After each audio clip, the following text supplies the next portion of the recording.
दोस्तों कहते हैं कि राजनीति में कद उसी का बड़ा जो अपनी बात पे कायम रहे और जो छाती चौड़ी करके हर सवाल का और हर मुसीबत का सामना करे और जो डर के छुप के बैठ जाए उसकी राजनीति चंद पलों के लिए चमक सकती है, लेकिन उससे ज़्यादा तेज़ी से फीकी हो जाती है और फिर उसके बारे में दुनिया भर में सिर्फ बात होती है और कुछ नहीं।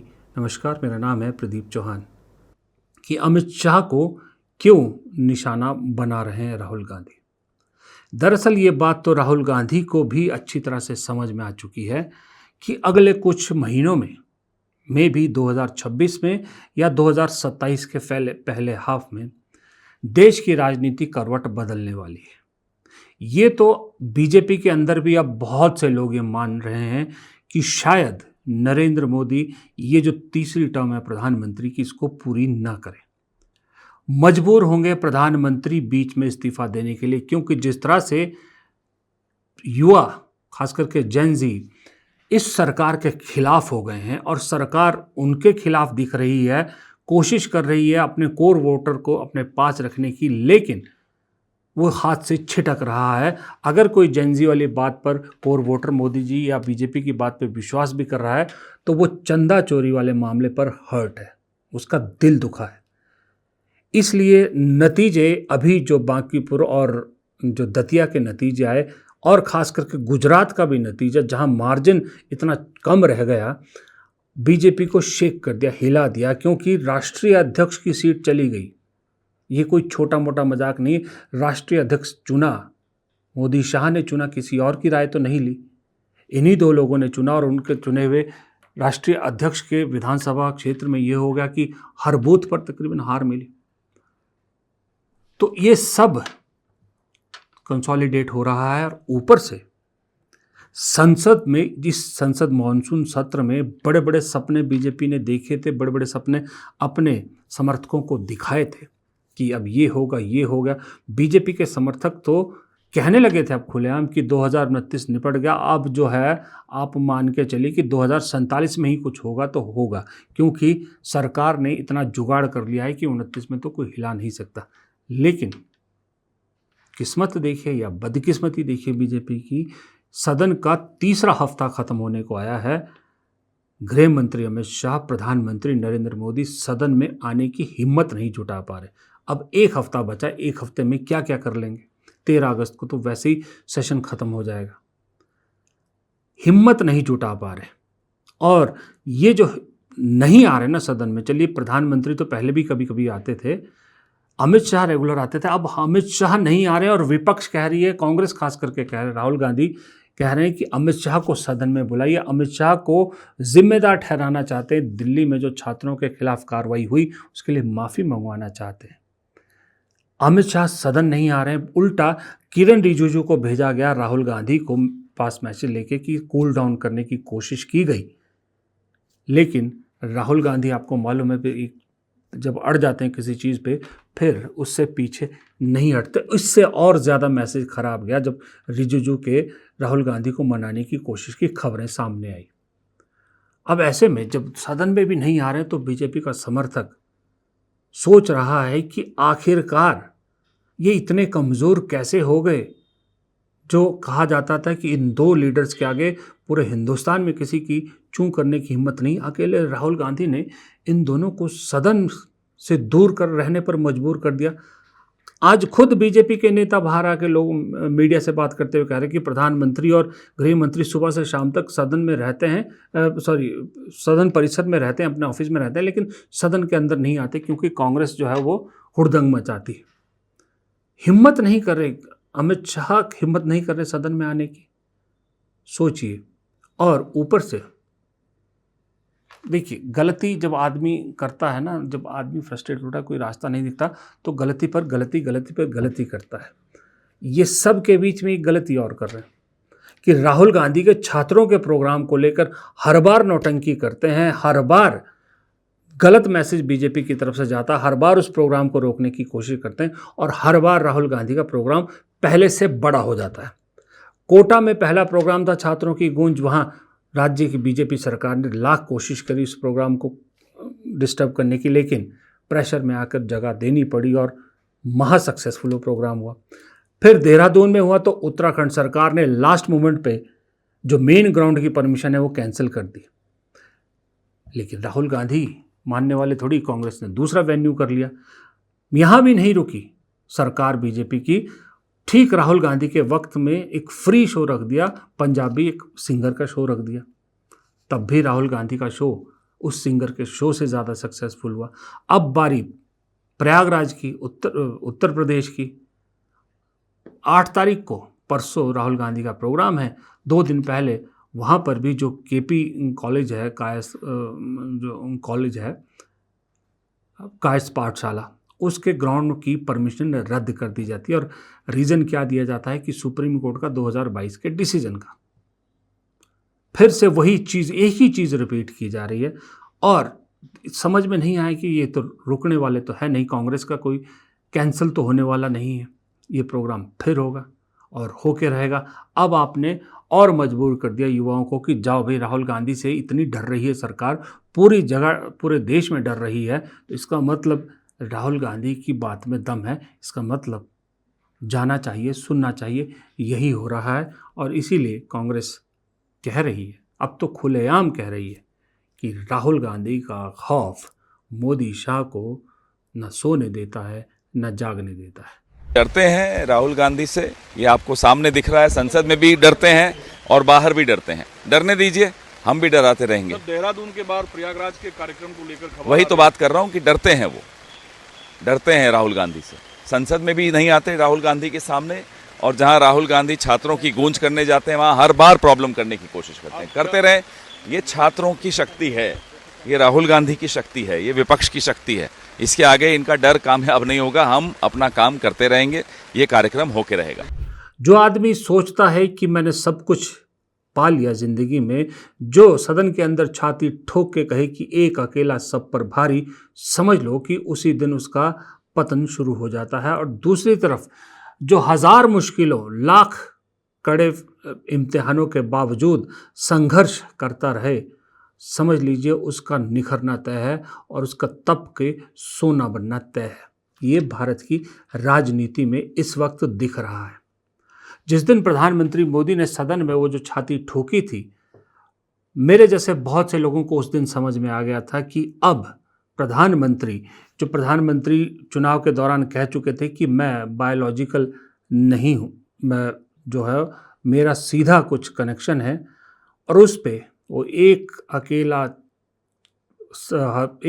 सब पर भारी वाली सदन में बात इशारा साफ कर रही थी कि अब ये शख्स मान चुका है कि मुझसे बेहतर कोई नहीं है, मेरे आसपास भी कोई नहीं है। इसका मतलब अब अपने चरम पर पहुंच चुका है। इसके बाद अब विदाई, वापसी की या वापसी का सफ़र शुरू हो जाएगा। दूसरी तरफ राहुल गांधी का वो बयान याद कीजिए भारत जोड़ो यात्रा के दौरान, जब उन्होंने कहा था कि जिस राहुल गांधी को आप जानते हैं वो राहुल गांधी मर चुका है, ये राहुल गांधी नया राहुल गांधी है। उस दिन समझ में आ गया था, मेरे जैसे लोगों को ये मैसेज मिल गया था जो कहना चाह रहे थे कि अब का राहुल गांधी लोखंड का बना हुआ है, पहले वाला राहुल गांधी नहीं है जो जज्बाती हुआ करता था। अब नया राहुल गांधी आया और उस दिन समझ में आ गया था कि अब इस शख्स को रोक नहीं पाएगा कोई। सफ़र लंबा हो सकता है, वक्त लग सकता है, सफ़र में मुश्किलें बढ़ सकती हैं, लेकिन इसके सफ़र को कोई रोक नहीं सकता। ये शख्स अकेला ही चलेगा और काफिला बनता जाएगा, कारवां बनता जाएगा, काफिला जुड़ता जाएगा। अब मुझे ऐसा लगता है कि इन दोनों के सफ़र का क्लाइमेक्स का वक्त अब आ गया है। कल किसी पत्रकार ने, यंग पत्रकार है, अच्छे पत्रकार है, उन्होंने लिखा था अपने एक्स हैंडल पर कि राहुल गांधी द्वारा अमित शाह को निशाना बनाना एक ब्लंडर साबित हो सकता है, क्योंकि 2029 में अमित शाह के मुकाबले योगी आदित्यनाथ या देवेंद्र फडणवीस ज़्यादा मुश्किल ओपोनेंट होंगे राहुल गांधी के लिए। इस एंगल से उन्होंने कही थी बात। उनकी सोच हो सकता है वो अपने एंगल से सही सोच रहे, लेकिन मेरे हिसाब से राहुल गांधी जो अमित शाह को निशाना बना रहे हैं ना, वो कोई हल्की फुल्की चाल नहीं है या कुछ मोमेंटरी डिसीजन नहीं है। इसके पीछे बहुत गहरी सोची समझी रणनीति है। उस पे लौटता हूँ। पहले बात जरा जो अधूरी छोड़ दी थी मैंने, ऑप्टिक्स वाली, राजनीतिक समझ वाली, परिपक्वता वाली, उसको पूरी करता हूँ। अब आपको मालूम है कि मोदी जी फेमस हैं एक चीज़ के लिए, कि उनके वीडियोस और फोटोग्राफी का जो शौक़ है, अपने आप को कैमरे में दिखने का जो शौक़ है, उस शौक़ ने उनको दुनिया भर में पहुंचाया भी, और अब दुनिया भर में फजीहत भी उसी वजह से हो रही है। मैंने कई बार आपको बताया कि दूरदर्शन में एक मेरे पुराने साथी हैं लाइब्रेरी में, वो कहते हैं कि इतना आर्काइव हो गया जितना अब तक के टोटल प्रधानमंत्रियों का नहीं हुआ था, अकेले मोदी जी का उनसे ज़्यादा है। और मोदी जी की फ्रेम में कोई और नहीं आने चाहिए, पहली शर्त ये होती है। लेकिन ये सब स्टेज मैनेज होता है, चाहे देश में, चाहे विदेश में, चाहे चुनावी सभाओं में, चाहे मीटिंग में, चाहे सदन के बाहर, हर चीज़ प्लान होती है। मोदी जी की एक टीम पूरा प्लान करती है, उस हिसाब से कैमरे सेटअप किए जाते हैं, उसी हिसाब से सब कुछ रिकॉर्ड किया जाता है। लेकिन अब लोगों को एक एक चीज़ मोदी जी की समझ में आ गई है, लोगों ने एक्सपोज भी कर दिया। अब लोग सवाल उठाते हैं, मजाक बनाते हैं, सब कुछ है। दूसरी तरफ राहुल गांधी ने ये सीखा कि ये सब करने के लिए, सब ऑप्टिक्स करने के लिए मुझे किसी टीम की ज़रूरत नहीं पड़ी। जो करना है नेचुरल करना है, और नेचुरल में बस टाइमिंग का ध्यान रखना है, दिमाग चलाना है। नेचुरल चीज़ हमेशा आर्टिफिशियल से ज़्यादा बेहतर आती है। और इसमें राहुल गांधी को एक चीज़ बहुत अच्छी तरह से समझ में आ गई है कि राहुल गांधी और बारिश का जो आपस का कनेक्शन है, वो कनेक्शन हमेशा लोगों के दिलों में उतरता है। राहुल गांधी के फैंस उससे बढ़ते हैं, राहुल गांधी को पसंद करने वाले बढ़ते हैं। और ये पहला सफ़र शुरू हुआ था भारत जोड़ो यात्रा के दौरान। आपको ये तस्वीर याद है, जब आंध्र प्रदेश में, शायद कि आंध्र प्रदेश में या कर्नाटक में था ये, जब बारिश में खड़े होकर उन्होंने भाषण दिया था और लोग उनकी बात सुन रहे थे। ये तस्वीर ने इंटरनेट हिला दिया था, और आज भी भारतीय राजनीति की सबसे बेहतरीन तस्वीरों में से एक तस्वीर में इसे मानता हूँ।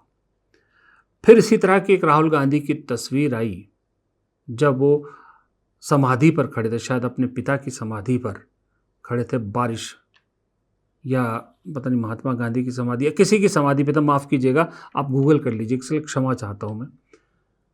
वो बारिश में भीगती हुई तस्वीर, कुर्ते पजामे में राहुल गांधी खड़े हैं, ज़बरदस्त लगी थी। और आज फिर सदन में बारिश हो रही थी, मौका था, राहुल गांधी के आसपास सिक्योरिटी, सब लोग छाता लेकर राहुल गांधी की दौड़, लेकिन राहुल गांधी ने छाता लेने से मना कर दिया और बारिश में खड़े, और साथ में अपनी बहन प्रियंका गांधी को भी खड़ा किया। और वहाँ पर ऐसा नहीं है कि सिर्फ फोटोग्राफी की, राहुल गांधी बहुत अच्छी तरह से जानते थे कि चारों तरफ कैमरे हैं, मुझे कैप्चर किया जाएगा। इसलिए प्रियंका गांधी से बातचीत भी की, लेकिन बिना छाता के बातचीत की। प्रियंका को भी भीगने दिया और खुद भी भीगे। जानते थे कि आज इंटरनेट पे ये तस्वीरें खूब चर्चा में रहेंगी, इसलिए इसे कहते हैं परिपक्वता, राजनीतिक परिपक्वता, कि जानते हैं कि मैं अपना बेस्ट, जो मेरा सबसे ज़्यादा बिकती है तस्वीरें, वो भी खिंचवाऊंगा, अपना काम भी करूंगा, और नेचुरल लगेगी, कोई आर्टिफिशियल नहीं, कोई बनावटी नहीं, बीच में कोई आ रहा है जा रहा है सिक्योरिटी वाले, कोई प्रॉब्लम नहीं। राहुल गांधी इस चीज़ का बहुत ध्यान रखते हैं कि उनके फ्रेम में कहीं भी, उनकी किसी तस्वीर में ऐसा कोई मैसेज ना जाए कि वो अपने फ्रेम में किसी और को नहीं खड़े होने देना चाहते। याद कीजिए, जिसके भी साथ वो तस्वीर खिंचवाते हैं उसे अपने साथ या नज़दीक लाने की कोशिश करते हैं। मेरा खुद का एक्सपीरियंस है, जब उनके साथ बैठक हुई थी तो उनके घर में एक तस्वीर खींची गई थी, हम सब ने खिंचवाई थी, अकेले अकेले खिंचाई थी। तो मैं थोड़ा दूर खड़ा था, तो उन्होंने मुझे अपने पास खींचा, बोला इतनी दूर क्यों खड़े हैं, हम और आप दुश्मन थोड़ी है, हम दोस्त हैं, और नज़दीक ला के तस्वीर खींची थी। ये राहुल गांधी की खासियत है। तो ये ऑप्टिक्स के मामले में तो मोदी जी को पछाड़ चुके हैं। अच्छा, घबराने की बात मोदी शाह के लिए एक और भी है। ये एनडीटीवी का डाटा देखिए, हम तो कह रहे थे 22 करोड़ जेनजी है, ये है, 2029 में इतने होंगे। इस डाटा के हिसाब से भारत में 18 से 29 साल के जो युवा हैं उनकी जनसंख्या 40 करोड़ से ज़्यादा, 407 मिलियन, यानी 29.2% टोटल सिर्फ इस ग्रुप की है, जिसमें जो दिल्ली में जो प्रदर्शन हुआ, आंदोलन हुआ, उसमें यही ग्रुप सबसे ज़्यादा सक्रिय था। अब ये 40 करोड़ पूरी गेम घुमा चुके हैं। इस 40 करोड़ से होने वाले नुकसान के लिए बेहद ज़रूरी है, बेहद ज़रूरी होगा कि प्रधानमंत्री मोदी 2029 तक कंटिन्यू नहीं कर सकते, क्योंकि सबसे ज़्यादा रोष इस वक्त अगर किसी के खिलाफ है तो वो मोदी जी के खिलाफ है। तो मोदी जी के बीच में, यानी कार्यकाल पूरा न कर अगले 6-8 महीने में या 1 साल के अंदर अंदर इस्तीफे देने की अटकलें इसीलिए मजबूत हो गई हैं और संभावना भी इसीलिए ज़्यादा लग रही है कि बीजेपी फेस सेविंग के लिए कम से कम चेहरा बदलना चाहती है, कि शायद मजबूर होगी बीजेपी चेहरा बदलने के लिए, कि शायद, क्योंकि 40 करोड़ 29.2% मायने रखते हैं। सारे के सारे वोटर 18 से 29 साल के हैं, ये तो पूरा इलेक्शन एक तरफा कर देंगे। इसलिए मोदी जी के जाने का तय है। और ये भी सबको मालूम है कि मोदी जी के सक्सेसर अगर कोई हैं तो वो अमित शाह हैं। अब मैं आता हूँ अभिषेक की बात पर, कि मोदी के बाद अमित शाह हैं, तो इसीलिए राहुल गांधी अमित शाह को निशाना बना रहे हैं कि वो जानते हैं कि अगर मोदी नाम के पेड़ को, इस बीजेपी के पेड़ को जड़ से उखाड़ना है तो इसकी जो जड़ है उसका नाम अमित शाह है। उस जड़ को भी उखाड़ना बहुत ज़रूरी है।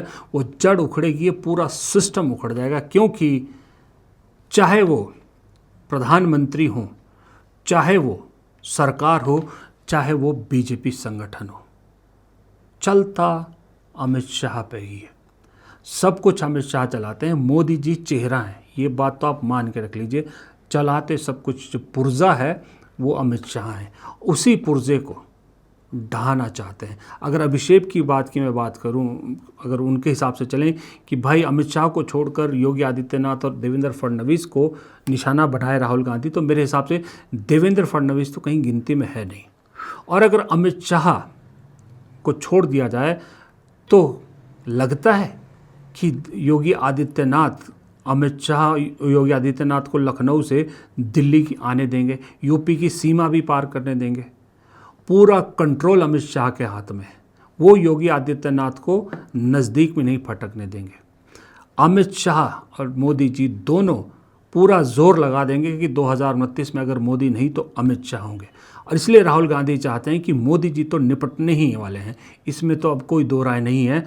29 में जो मेन ओपोनेंट है अमित शाह, उनकी अभी से इतनी जड़ें खोद दो, उस पेड़ को इतना खोखला कर दो कि 2029 में ये जो 40 करोड़ का झोंका है ना, इस झोंके के आगे 1 सेकंड भी वो पेड़ ना टिक पाए। इसलिए बहुत सही तरीके से, बहुत सोची समझी रणनीति के ज़रिए राहुल गांधी अमित शाह को निशाना बना रहे हैं। और वो कहते हैं ना कि जब हवा बदलती है तो हवा में बदलने वाले, उस हवा के हिसाब से बदलने वाले बहुत से जानवर होते हैं। आपने जंगलों में देखा होगा कि मौसम, हवा के जब रुख बदलता है तो मौसम बदलने की एक आहट होती है, और उस आहट को बहुत सारे जानवर समझते हैं। वो भी उसी हवा के रुख की तरफ अपना कारवां चला देते हैं। इसी तरह से राजनीति में भी, खास करके भारत की राजनीति में, जब हवा बदलती है तो कारवां उस तरफ चल पड़ता है। ब्यूरोक्रेसी का कारवां कैसे अब पलट रहा है, ये मैं आपको पहले भी 1-2 वीडियो में बता चुका हूँ कि कैसे राहुल गांधी के पास हर एक चीज़ की इन्फॉर्मेशन मिल रही है। युवाओं का बहुत कोशिश की कि भाई राहुल गांधी को क्रेडिट ना मिले, राहुल गांधी इनके नेता ना बन पाए। आप सोचिए, दुनिया का, भारत का नहीं, दुनिया का पहला ऐसा नेता बन गया राहुल गांधी, जो जेन ज़ी को मैसेज देके कह रहे हैं कि आप सीधा मुझसे कोई भी सवाल पूछ सकते हैं। यानी इस एज ग्रुप का, और इससे कम के भी, मतलब देश के तकरीबन अगर हम ये 18 से नीचे के भी मान लें, 14 साल से लेके 40 साल या 35 साल तक का भी ले लें, तो तकरीबन 50-60 करोड़ युवा सीधा राहुल गांधी से कोई भी सवाल पूछ सकते हैं। दुनिया में किसी नेता ने ये हिम्मत नहीं की। तो ये हिम्मत राहुल गांधी ने दिखाई है, क्योंकि ये युवा पीढ़ी भी समझ गई है कि अपना कारवां किस तरफ चलना चाहिए।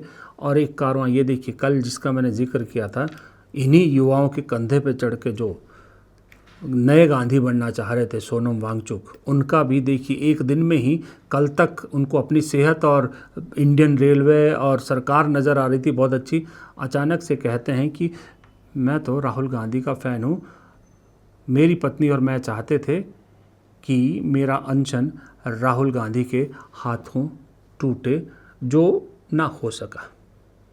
समझ रहे हैं ना, हवा बदल रही है। ये बात आज तक तो बोली नहीं थी, सोनम वांगचुक ने आज याद आ गई। इसका मतलब साफ है कि कहीं आंधी आने वाली है, कहीं तूफान आने वाली है, और तो इस तूफान में वही पेड़ उखड़ेंगे जिनकी जड़ें खोखली होगी, और जड़ें खोखले करने का काम राहुल गांधी कर रहा है। इसीलिए वो अपने मुद्दे पर डटा हुआ है। फिलहाल इस वीडियो में इतना ही। वीडियो पसंद आया हो लाइक कीजिएगा, शेयर कीजिएगा, कमेंट बॉक्स में आप भी अपनी राय ज़रूर दीजिएगा, क्योंकि आपकी राय से बहुत सारी चीज़ें, बहुत सारे डाउट क्लियर हो जाते हैं। और अगर आपने चैनल को अब तक सब्सक्राइब नहीं किया तो हाथ जोड़ के गुजारिश है कि चैनल को सब्सक्राइब ज़रूर कीजिएगा। नमस्कार।